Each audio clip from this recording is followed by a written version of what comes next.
Here we go. Flight Plan is back. Tim McMaster here along with Zach Rosenblatt. The Jets season over and really wrapped up as well as it could have in week 18 with the Jets moving up to the number 2 pick in the draft, the Colts pick becoming the 16th pick in the draft. So a lot to look forward to as we move into draft season. We're going to get into that. Aaron, Glenn, Darren Mougey had their end of the year news conference today. We're going to talk about that and react to it. And we'll get into the draft a little bit. As I said, I'm Tim McMaster. He's Zach Rosenblatt. Thank you to the baggage handlers for joining us on YouTube. We have reviews from the Apple podcast, 5-star reviews to read through at the end of the episode. So thanks for getting some of those in as well. We appreciate it. I stumbled through that all, Zach, but how you doing? I'm good. I will say we're trying out. I'm live on Twitter and we think Instagram. I'm trying to see if it's working on Instagram or not, but we're live on those right now. So we're adding a few, hopefully adding some more people to listen to these live because we like doing them live. But yeah, it's drove out of the Jets facility today for the last time until like April, I guess, for the draft probably. We'll go to the combine in Indy, but and maybe the Senior Bowl. I haven't decided yet if I'm going to that, but yeah, last day, which is always a weird feeling because I go from having this set schedule all season, like my routine of Monday and Tuesday from home, Wednesday, Thursday, Friday at Jets, Saturday either travel or hang out with my wife, and then Sunday game, and then you go again. And we did that for 18 weeks or 17 if you don't count the bye. And now it's just over, and I'm going to be home a lot. And as my wife always says, like when I work from home this many days in a row or when I'm just home alone and don't see any people, she can usually tell because when she gets home, I act pretty crazy. So there's going to be a lot of crazy Zach going on in my apartment, but I am happy that the offseason is here because this was just a terrible season, like in all ways. So boring, so lame. It's been over since Halloween. Fans are as angry as I've ever seen them. Twitter is more toxic than usual somehow. Everybody's yelling at everybody. Everybody's eating each other alive. There's the people who hate Aaron Glenn's guts. There's people who say give him a chance, and they all hate each other. Everybody's fighting. Everybody's mad. I'm hoping we can all come back together for the offseason, which is where we all thrive as podcasters, as writers, and as Jets fans. We thrive in the offseason. This is our actual Super Bowl. The Jets have been the offseason champions for many years other than last season, and we're about to return to form with 2 first-round picks, 2 second-round picks, $90 million in cap space, and they're going to sign 1 million new guys. So exciting stuff ahead, and we can pretend that this last season didn't happen because I'm ready to move on from it. I'm tired of writing the same stories because it's just gotten hard to write anything but what's been happening. Aaron Glenn's rolling it, Steve Wilkes, all this crazy stats that are the worst ever. Like I don't want to mention the interception thing for a couple weeks. Oh, like I was about to mention. I meant like in print. Like we could talk about it on the podcast, but in print, I don't want no interceptions. First team. I'm tired of writing about that crap. So it is kind of an exciting moment because when you do look at the offseason, you mentioned the picks, the 2 first rounders, the 2 second rounders, all the money, like there is really a chance here to completely change this roster. And obviously it needs to be completely changed based on a team winning 3 games this year. So yeah, time to win the offseason. Let's get into the news conferences today. Aaron Glenn, Darren Mougey, some of the highlights from that. You were there, Zach. First, the blame game. We might as well start there because obviously in a situation like this, when a team has such a bad season and you have this end of the year chance for the media to grill the front office and coach, a lot of the questions are what went wrong. And Aaron Glenn took responsibility, but neither of them really had an explanation of what went wrong in their eyes. Yeah, I mean, look, I'm not gonna do the thing where we criticize like a press conference because it's so overdone, especially this season because of Aaron Glenn. But the reality is they have not actually pinpointed any of the things that went wrong. They just say Glenn in particular, like it's just like broad, like we need to be better. I need to be better. Okay, what do you need to be better at? What went wrong with Justin Fields? Oh, it's not just one player. What went wrong with the defense? Oh, I'm not going to blame Steve Wilkes. Well, they fired him, so you did blame him a little bit. You already blamed him, yeah. Like it's they just like I don't know. They said a lot about how we're evaluating the next few days, but after those next few days, it's not like they're going to check back with us and tell us what they evaluated. So, I mean, as people who watch this team enough, both fans and media, and I just lost my train of thought. Oh yeah, we know what's wrong with this team. Like, it's not that hard to figure out. Like, at least the on field, the coaching, the things they did poorly, the players that weren't good enough, the free agent signings that didn't work. Like, we can all pinpoint that. For whatever reason, the Jets don't want to like address that directly, which, they don't have to. I don't blame them, but they know what's ahead. They know they need a quarterback. They know they need a DC. They know they need to create a better environment for a quarterback. They need receivers. They need pretty much every position on defense. And that's all a fact, even if they want to kind of avoid talking about it. So, that's just where we're at. I think it would have been totally fair and understandable if they admitted that the experiment with Justin Fields failed, but they kind of just avoid talking about it instead of admitting it failed. They don't say it succeeded, so the implication is they know it failed. Obviously, it failed. And he won't be back, he won't be back. Glenn did say he's under contract, and Brady Cook is under contract, but we all know what's happening there. So, nothing surprised me that they said, nothing surprised me that they didn't say. It was just more like, we didn't really get anything out of that press conference. And I also kind of get it to a degree because, in the past, I don't remember which press conference was, but Joe Douglas would kind of catch himself putting the cart in front of the horse, or whatever the expression is, where he'd say stuff like, we want Jamal Adams to be a Jet for life, and then they traded him, and things like that. Whereas I think Muji, to his credit, I think Muji is really adept at not letting like a line of questioning get him. Like, he kind of stays pretty steadfast and not saying anything. Like, you could try and rephrase it and he's still kind of going to be like the same thing. He'll be short, not in a mean way, but he's kind of like, will give a short answer. And I will say, like, the one thing he did said that fans will call back on, which I guess kind of falls in line with the Jet for life thing, is where he said, he was asked like, how soon can you be competitive and like respected, or whatever it was. And he said, we can be competitive as soon as this season, basically, is what he said. So that'll be circled back, just like the we want to win and we want to win now thing from last year. If they start 0-4, that quote's going to come back up, but we have a whole offseason ahead. So, like, today and yesterday, it was about an obituary for the season, looking back at what went wrong.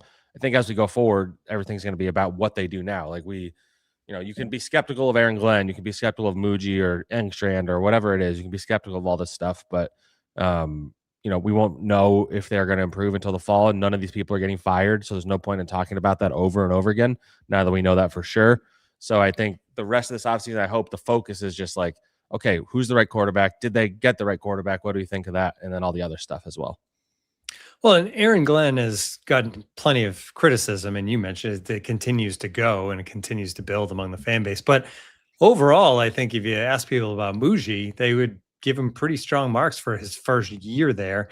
Not everything was a hit, but he did have some good signings in the offseason, some low-risk good signings in the offseason. Then they get into the year. I think they cut bait on the season at the right time, made some trades to bring in what could be a potential great draft class with the extra first rounder, the extra second rounder. So I think people feel pretty good about Muji, but this is the offseason that's going to make or break him because of that, right? He has set the stage for this to be the year that everybody is going to, I think, judge him on because of this draft and the amount of money he's going to have to spend. We're going to look back, I think, a year from now, and you're going to either love him or hate him. I think it's not going to be like it is now for Darren Mougey, where he's kind of like gotten by with some pretty good moves and people feel pretty good about how he set the stage. Yeah. I mean, this offseason is going to dictate all opinions about Darren Mougey. Like, you can celebrate the between the margins trade he did last year. He didn't have to take any really big swings last year.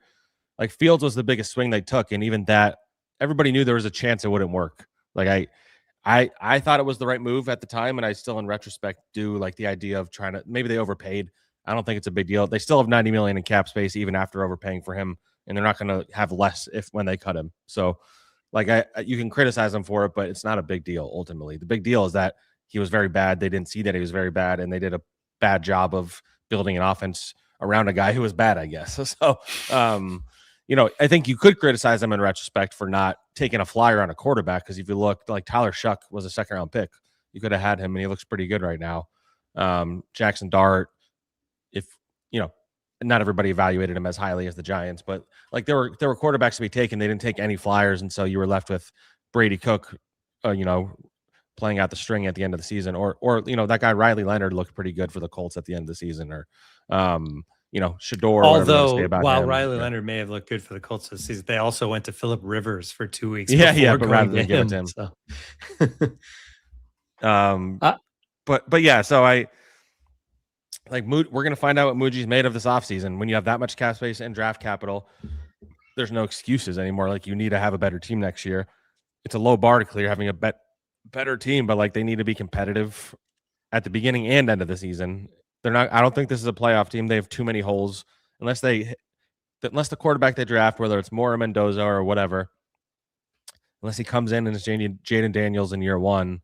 Like, I just don't see this being a team that competes for the playoffs. So, but you need to win more games and you need to be more competitive at the end of the season. And if not, then you're going to find a situation where these guys are either going to be fired or their seats are going to be very hot, especially the coach, I think. So a lot of pressure ahead. And also, it should be said that we're talking a lot about Muji. At the end of the day, Aaron Glenn approves and pushes for every decision that happens. Like, so while I think we have a tendency to give Muji all the credit, it is conversations between Glenn. Oh, see, Lou was just saying what I'm covering. I actually didn't see that comment.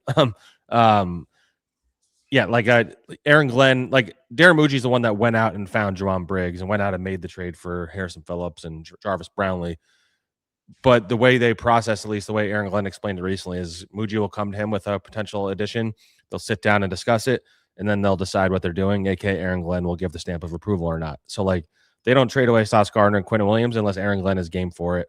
I don't know if Aaron Glenn like pushed him to shop them. I doubt that, but I do think that it's more collaborative than maybe we give them credit for. But still, at the end of the day, like, Muji is the one seeking out this talent. So is his pro personnel staff and the draft staff. And the draft, I think Aaron Glenn was running that draft room last year, which is pretty unique for a head coach, especially first year.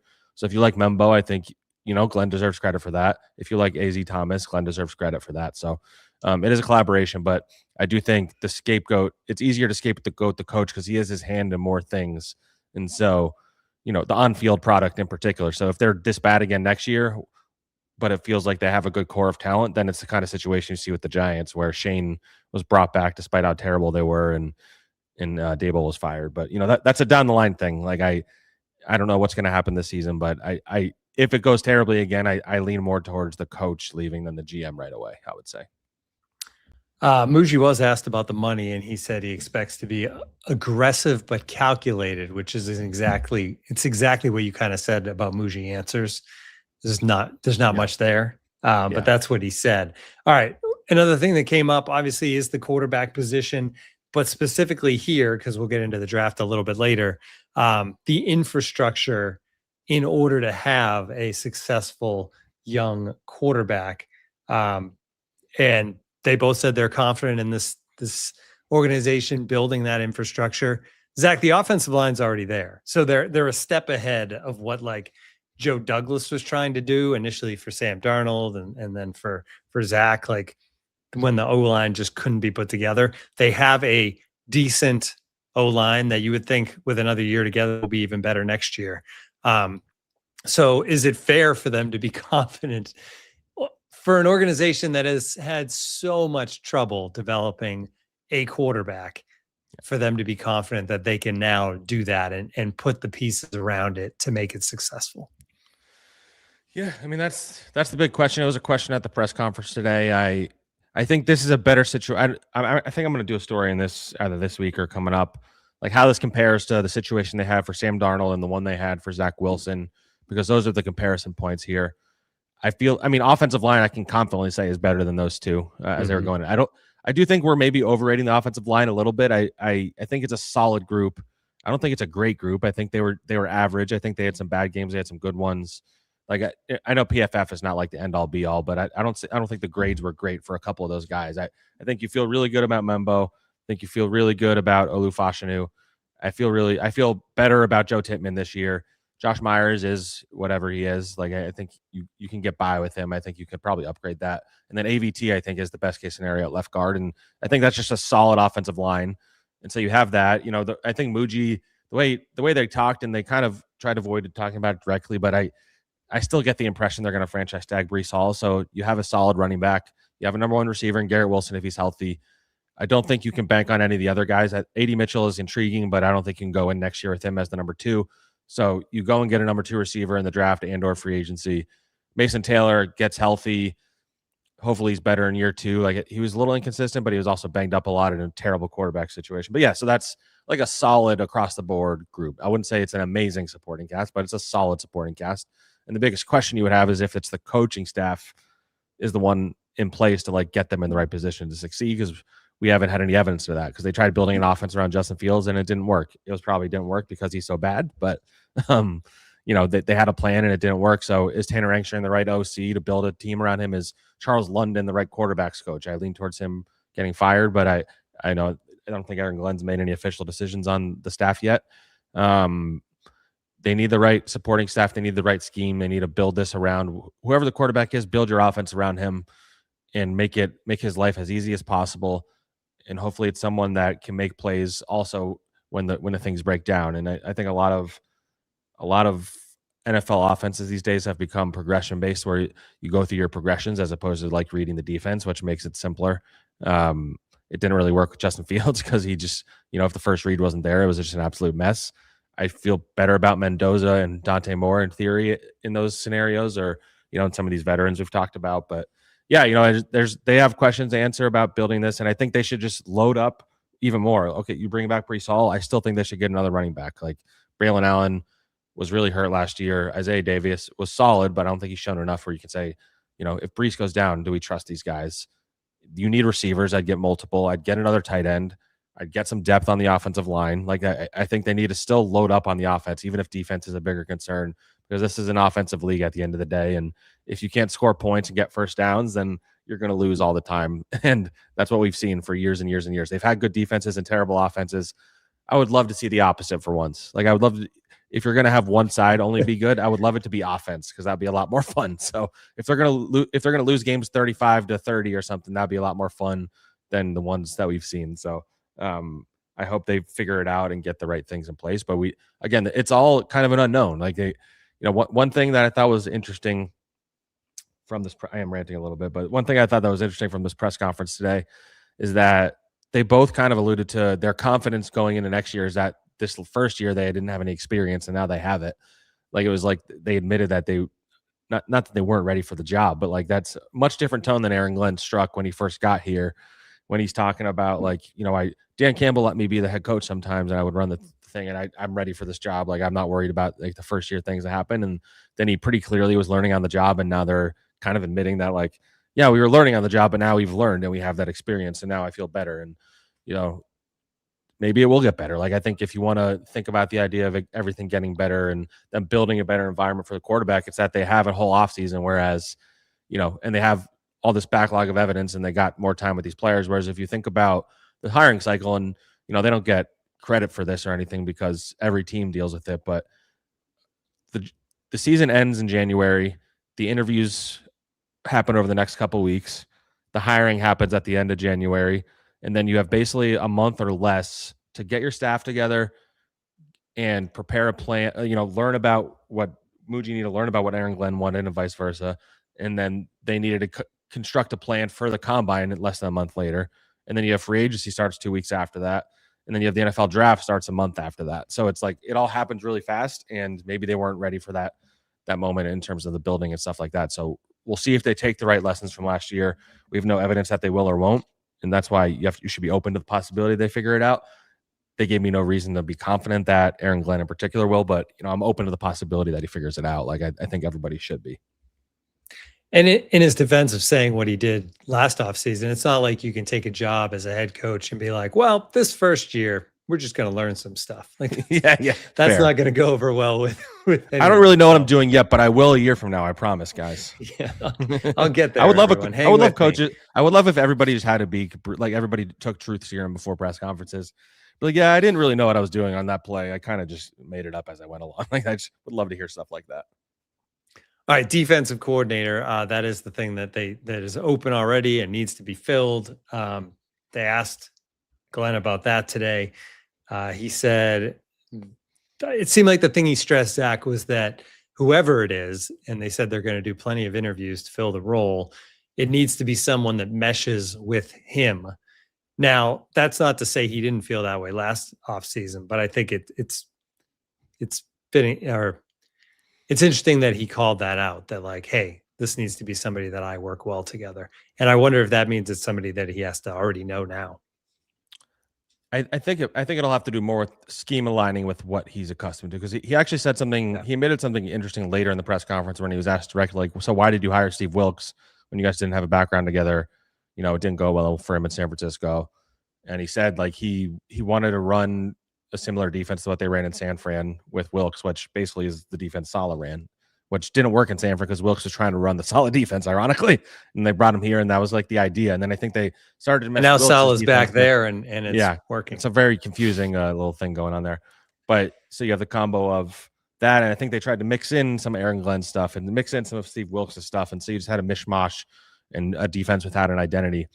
I think they're going to try and find a coordinator that leans into what Aaron Glenn maybe was more known for in Detroit, which is a team that blitzes a decent amount and does a lot of man coverage, which I think they didn't really do a whole lot of that stuff this year. The blitzing in particular, they didn't really blitz like I thought they would. And that's why Wink Martindale is a name that's been thrown around. He might be the best they can do, like especially with a lame duck coach. And if he wants to get back in the NFL, I think he's someone to keep an eye on. I think there's mutual interest there. I mean, some interesting names that I actually didn't think were going to come available have Jim Schwartz is, if they don't, whatever next Browns coach doesn't retain him, I don't know why they wouldn't, but he'd be available in theory. Raheem Morris, I believe, has a friendship with Aaron Glenn, though I still think he's more likely to end up in LA if Chris Shula gets a job. Jonathan Gannon was just fired today, which I also didn't expect. So there's going to be a bunch of candidates out there. Matt Eberflus was fired today. I wouldn't call him a candidate, but he was fired today. That'd be like people were not happy about you tweeting. I know. I wasn't tweeting that. They misunderstood. I know that happens a lot on Twitter. I've noticed. Anyway, yeah. So Eberflus was fired. That just opened up another job that is more appealing than the Jets one, frankly. So, the Jets are gonna have a lot of competition for DCs, which is why someone like Wink makes a lot of sense, and that's why he's probably my like early prediction. Another one that I'd be intrigued by, I haven't seen his name floated, is Denard Wilson, the DC from the Titans. He did a pretty good job for a bad team. So there's some candidates out there. Like they should be able to get an upgrade over Wilks. But again, it's not an appealing job. So, but yeah, I think he's looking for a lineman and someone he relates to. And I think it's also, there's also a scenario where he hires someone with a little less experience and he's more involved in the defense next year. And he might want to be more involved in the defense anyway with how it went. The idea with hiring Wilks, which part of what he said is like he kind of wanted to hire someone who he could be like, okay, you just handle the defense and I'm going to, walk around and do everything. And that didn't work. So I'm very curious to see how much different things look in training camp. And we'll know quite a bit based on who they hired. Like if it's Wink Martindale, it's kind of probably the same thing because Wink clashed quite a bit with Dayball, but he's kind of someone you're going to give the defense to and let him do his thing. You're not going to micromanage Wink Martindale. You might micromanage, I don't know, if you do like Jim Leonard or Al Harris, like somebody who doesn't have any DC experience in the NFL. Like maybe you're a little more hands-on. So that's going to be an interesting part of this offseason. But as of now, I think Wink would be my early prediction, but I think we're going to see them interview some guys, and that could change for sure. All right. We just talked about a bunch of coaches. I know we had like coaching carousel on the rundown, but I think we're kind of covered that. So let's get to the draft. The Jets, they just kept kind of moving up one spot per week, it seemed, for the last 4 or 5 weeks of the year. And the Giants come through in week 18 with a victory. So the Jets land at number 2 behind the Raiders. And then they get number 16 because of the Colts free fall after the trade. And then the 2 second rounders. It looks really good. Obviously, we are officially now with the number 2 pick on Dante Moore watch, right? Like, be hard to find somebody who would disagree with, like, if Dante Moore declares and the Jets are number 2, they would take whichever guy does not go number 1, right? I mean, we're months away. Things can change. Things always change. But that feels like if Moore comes out, that seems like it's almost predetermined at this point. Neither of those teams is going to trade that pick if there's an obvious quarterback available. I will say, and we'll have him on the show at some point because we do every year, but Nick Baumgartner just published a mock draft that angered Jets fans because it had Dante Moore going 1, and he had the Jets passing up on Fernando Mendoza to take Arvell Reese at number 2. Like, I don't know if he did that to just piss off Jets fans because I literally had people messaging me like, Zach, you need to talk to your boy.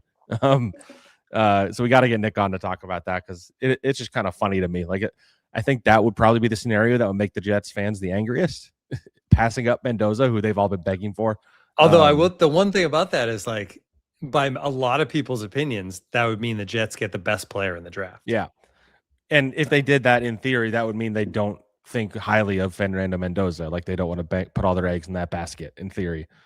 Or maybe they want to go crazy and do what the Texans did when the Texans, they had the second pick and then they traded up to the third pick to get Will Anderson, which worked out. Like, was that CJ Stroud? I think that was the same draft, right? CJ Stroud and then Will Anderson. So they traded like a future first. That would be pretty badass if you could get Arvell Reese and Fernando Mendoza. But outside of that, like I don't see any way that there's not like, storming of the castle at Florham Park if they pass up Fernando Mendoza. Like every Jets fan has just like lined. They disagree on Dante Moore, I've noticed, but everybody is aligned on Fernando Mendoza. So well, the fun thing is we're going to see them on Friday night. I know. And actually, Muji actually had a quote about that. He's like, there's still a couple games to be played, and that's going to be, I forget what the exact line was, but basically that's very important, which I thought it was notable. At least it's obvious, but they're clearly watching those games, and I think how those guys do in those games is going to play a factor in how the Jets feel about them, because how you play against, number one, teams with NFL caliber players is important, and number two, how you perform in these high stressful big moments is definitely an indicator of how you're going to look in the NFL, I think, and the way you operate in that system and stuff. And I think Dante Moore, it seemed like there were some mixed reviews on his game last week against Texas Tech. That's a very good defense. That was the best defense in college football. Yeah. So I don't think he like blew the top off or anything. I don't think he walked away from that game saying, oh, he's going to be an absolute superstar. I didn't watch the game from start to finish, so I can't really comment deeply on it. We'll have to get somebody on for that. But it seemed like he handled himself well, but also like he didn't he didn't look like a superstar, I don't think, in that game necessarily. So I'm curious to see how he responds in this next game. I think that'll be big for him. Mendoza, I think he's kind of shown enough at this point, but if he can keep doing what he's doing, then I mean, Indiana is like one of the most shocking stories I can remember, because man, my whole life, Indiana football is just awful. Like it was kind of one of the joke teams that you just kind of reference or forget that had a football team. So I'm curious to see how that goes. I guess there's not really any other quarterbacks that are. Oh no, actually, there's another one that Jets fans have become really big on right now. It's Trinidad Chambliss from Ole Miss. He's an interesting one because he said this weekend. He said if he's granted a fifth year by the NCAA, he's agreed to terms with Ole Miss, which is wild now that we have to say those words. Agreed to terms with the college team to go back and play. So it's really up to the NCAA if he's going to be available. Yeah. He kind of blew up because he had a great game that day. He's an athletic guy who can make plays on the move, make plays when things break down. Again, he's someone I haven't watched enough of to fully comment on. It seems the reviews on him draft-wise are very mixed. Like I tweeted something like if he ends up in the draft, he'd be an intriguing day 2 guy. And I had people both flipping out for suggesting he's not a first-round pick, and people saying I wouldn't take him in the second round either. Like he's day 3, so he seems like one of those conflicting reports. I don't think Dane Brugler is like crazy high on him is the impression I get. I think he has him as like a day 2-3 range guy. And I think that's kind of the reaction I've seen. That was before that game though, I think, or like without diving into that game. So I don't know, like the idea of him, whether it's a late first or in the second round, if he's in the draft, like you take an Arvell Reese too, if Dante Moore isn't in the draft and you take a flyer on somebody like him, like I'd be intrigued by that. But at the end of the day, Dante Moore's decision is the most important thing the Jets will have heard in a long time. And Simpson, we didn't mention Simpson either, which would be it seems like 16 is a legitimate, I don't know, spot for him at this point. But he did not look great. He had a rough last. Yeah, and he was kind of up and down as the season went on. He's pretty clearly a project, though he has some tools. I'd be scared to bank everything on him, but yeah, if he's the second first, you feel a little better about it, I guess. Because I do kind of lean towards them needing to take a quarterback this year, or at least investing in somebody notable veteran wise. But like, I don't believe in the kick the bucket down for a staff that might not be here a year from now. Like for the Jets as an organization, maybe waiting is the right move, but like the GM and coach are running things. So I lean towards them getting somebody. So, it's we're going to find out in the next couple weeks. I forget when the deadline is. I think it's towards the end of I think it's like a week or two after the college football championship. If the guy plays in it, where he has to decide by. And it seems like with each passing day, there's different reports about Dante Moore's intentions. And now you're seeing all the stuff like from Tom McShay. You and I were talking about this a little before the pod. Tom McShay saying stuff about, he should call the Raiders and see if they're going to draft him first, because if not, he should go back to school and avoid playing for the Jets, essentially. And because the Raiders are just a model organization. Yeah, which is why it's a ridiculous statement. Among others, like the NIL thing, I think it's become overblown a little bit. Like if you know for sure you're the number 2 overall pick, you're getting more money in the NFL than from NIL. I think the most a quarterback makes is like $6 million. Phil Knight would probably pay Dante Moore $10 million to bring him back, but you get $20 million guaranteed from the NFL, and that's just guaranteed. You get over the life of a contract that you're not going to get rid of that quarterback until at least the 4th year. After the 4th year, in theory, I guess Zach Wilson was before that, but so you're going to get a lot more money than that too. So if he knows he's being the 2nd overall pick, I don't see, unless the money is not that important to him, I guess kicking it down to next year is very risky. You've seen that fail miserably for guys. It's going to be a better draft class next year. No guarantee you're top 2.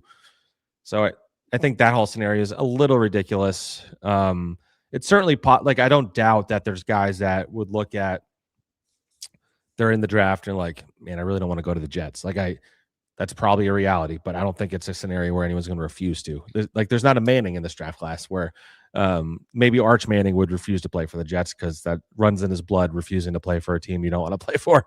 But I just don't see that happening. I don't think in the modern NFL that's going to happen. It's also, I mean, it is New York. Like there's a lot to be said for. And it's New York. And to your point, the Raiders have been as big of a mess in some ways. They just had another one and done coach. They've had so many coaches, more coaches than the Jets in the last decade. And I think they've made They took a borderline Hall of Fame coach and made him one and done. Yeah. What's you and I were texting, but the last time he was one and done, he was Aaron Glenn's coach in 1994 with the Jets. Yeah. But so the Raiders have not won a playoff game since 2002. So while they've made the playoffs more times than the Jets in the last 15 years, they've not won a playoff game since 2002 when they made the Super Bowl with Rich Gannon and when Bill Callahan was their coach, and they lost that Super Bowl. Who did they lose that one to? That was the Gruden game, right? Because Gruden left Bucks. the Raiders to go to the Bucks, and then they met in the Super Bowl. Right. Yes. So, the Raiders are as dysfunctional as any organization, and you don't know who's running things over there with Brady and all that stuff. So, so the idea that, are the Jets the biggest losers in the NFL in the last decade? Absolutely. Is this season miserable in so many ways? Yes.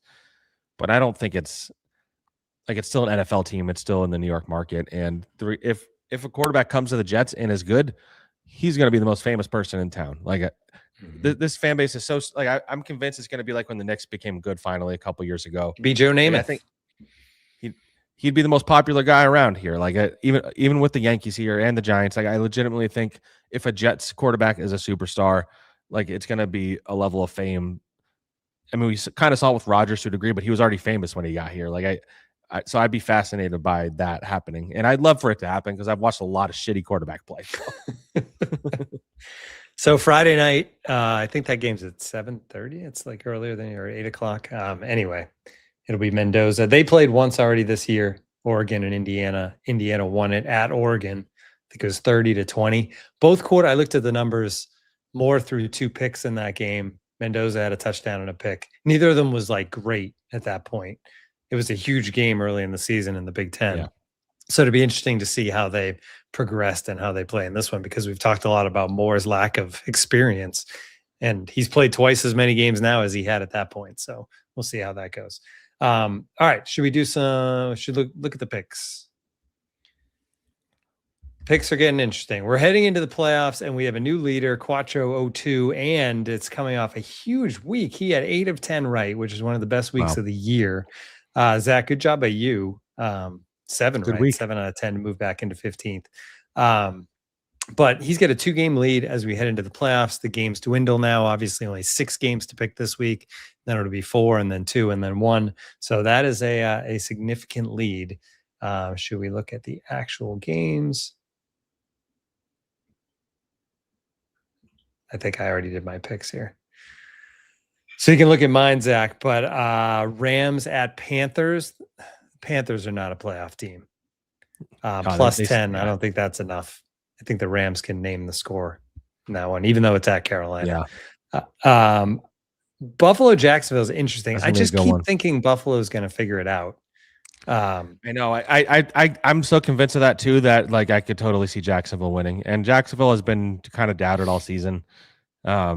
I don't know. It just feels like if it was ever going to happen for Josh Allen, it has to be now. Like Lamar Jackson and Patrick Mahomes are not in the playoffs. This is the most wide open the NFL playoffs has ever been in my mind. Like you could convince me almost any of these teams besides like the Panthers or I don't think the 49ers really have a shot. The Packers because of the Packers are kind of that's weak, about it. And the Chargers, because they're also they have like a terrible offensive line. Like those are the only 4 teams. And the Steelers. Okay, so like 5 teams, but like I don't think the Steelers would. But the point being, like usually it's like 2 or 3 teams. You're like, all right, it's going to be probably the Eagles or the Chiefs or the Ravens or something like that. Or I mean, most years you're assuming it's the Chiefs and then whoever wins in the NFC. The Chiefs are out of it. The Ravens are out of it. Like I don't know. Like the Texans were hot for a while. They haven't looked as good the last couple of weeks.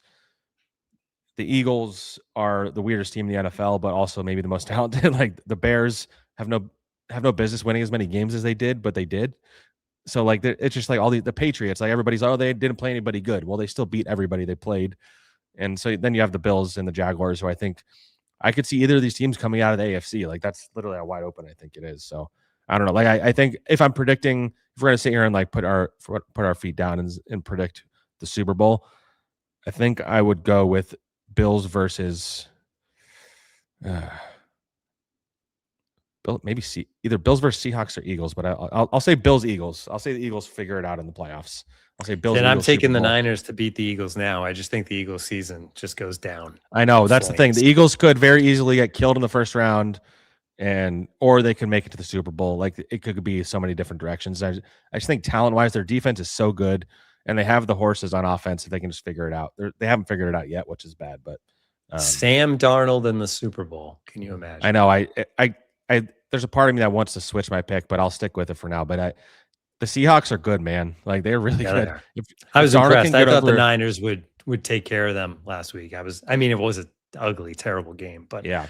If Darnold can get over his like, important game itis, like they have a shot because their defense is legit. So, and JSN is like the best receiver in the NFL. The Jets didn't want to draft him, by the way. They picked Will McDonald that year. Not to, reopen that wound, but does not age very well in retrospect.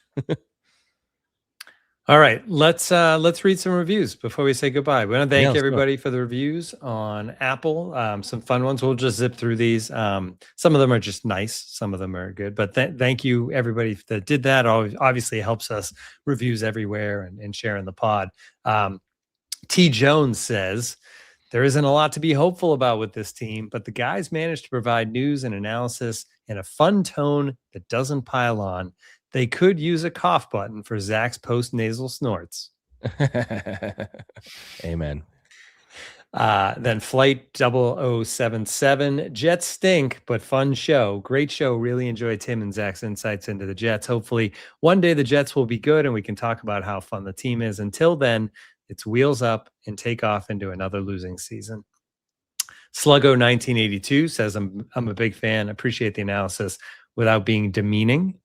Appreciate that. Danny D 88 miles per hour says, still listen, even though the Jets are awful.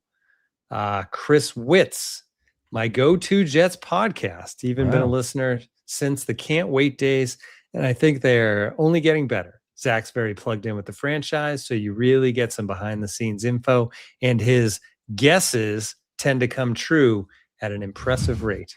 I never miss an episode. That was a really good review. Thank you, guys. Yeah, there you go. SN Adam 89 says, Tim and Zach are awesome. Listen to every single podcast, and it truly helps with the regular suffering the Jets put me through. I'm a Jets fan born and raised in California. Don't ask me why.